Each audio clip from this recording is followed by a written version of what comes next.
Tonight on At Discovery Canada, using a computer to hold back a flood.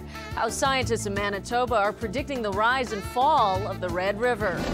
Paying a visit to the rock and roll doctor. One scientist is trying to put his finger on the qualities that make some musicians stars. The straws that keep them coming back. Why not all hummingbirds come to the table with the same tools, even though they're all after the same thing. And the evolution of man's best friend, how some stuffed animals are showing scientists how dogs made the leap from predator to pet.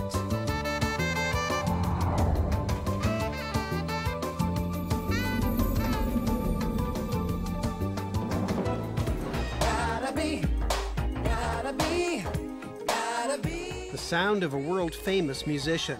Incredibly talented, masters of their craft, some celebrities make music as easily as they breathe. It's difficult to imagine the likes of Stevie Wonder doing anything else.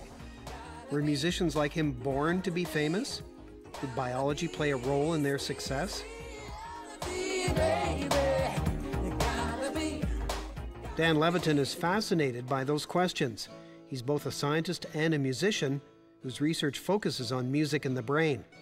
He's an associate professor of psychology and an affiliate member of the music faculty at McGill University in Montreal. Levitin spent a decade producing records in Los Angeles and worked with some of the biggest names in the business, like Steely Dan and Carlos Santana. But he also worked with some musical no-names, people Levitin says are extremely talented, but never made it to stardom. When he started his current career as a psychologist about 10 years ago, he wanted to find out why some musicians become household names and others languish in obscurity. He's used his industry clout to talk to some musical giants about the balance of factors that go into becoming a celebrity.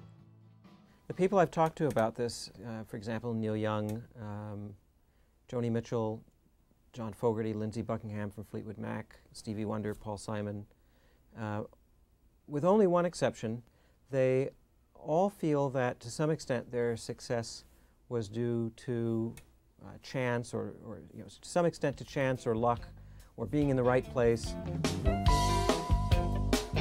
Scientists have long debated whether or not there is a gene for musical ability.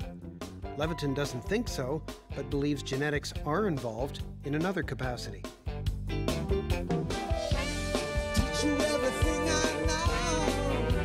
Is there a gene for music? That's a big question. It's been in the news a lot lately. I don't think so. My geneticist friends tell me that it's unlikely that there's a mapping between a gene and a behavior, a one-to-one mapping like that. There are just too many different ways that we differ from another and just not enough genes that there could be a one-to-one mapping. There may be a cluster of genes that sort of work together to create the component skills or a basis of skills that one has to have to become a musician. Not just patience and tenacity, but good eye-hand coordination, muscle coordination, motor control if you're playing an instrument. Memory for certain kinds of structures and patterns, a sense of timing and rhythm, which may be located in the cerebellum, for example. We don't know, but certainly to be a good musician you have to have that. Levitin believes that certain people have a biological predisposition that can help make them better musicians. Take the great Canadian jazz pianist Oscar Peterson, for example. His massive hands can easily spread an octave and a half on the piano. If Oscar Peterson had been forced to take violin lessons, what would have happened? He wouldn't have been able to distinguish a semitone. That's because his fingers would be too wide for the violin fingerboard.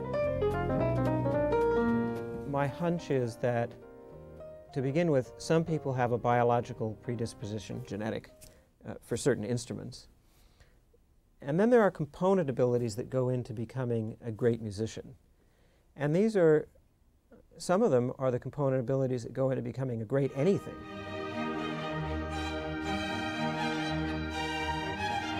So perhaps there's no such thing as a natural-born musical genius.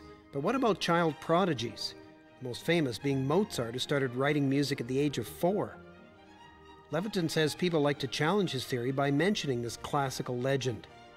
But he's quick to point out research by a professor at Carnegie Mellon University who looked at the concert repertoires and recordings of the world's major orchestras playing Mozart's music. What he found was very interesting. Very seldom are his early pieces performed. It really looks as though the early pieces are of interest to us only because the kid who wrote them grew up to become Mozart. But by any other measure, musicologists aren't that impressed with them.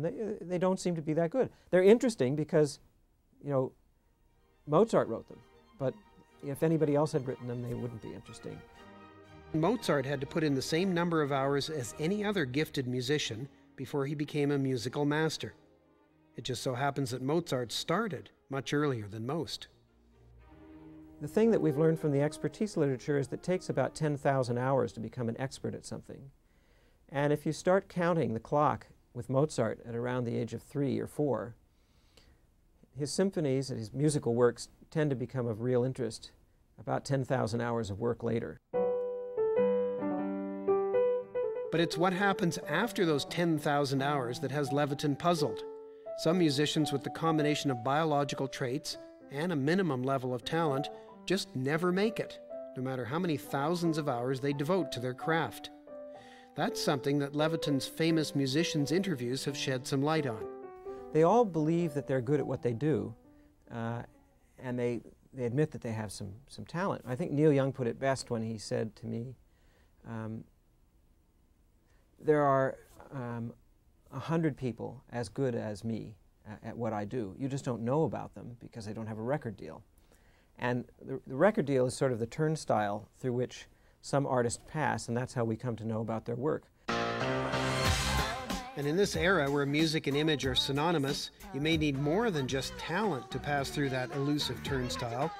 It would appear that charisma and good looks are more important for celebrity status.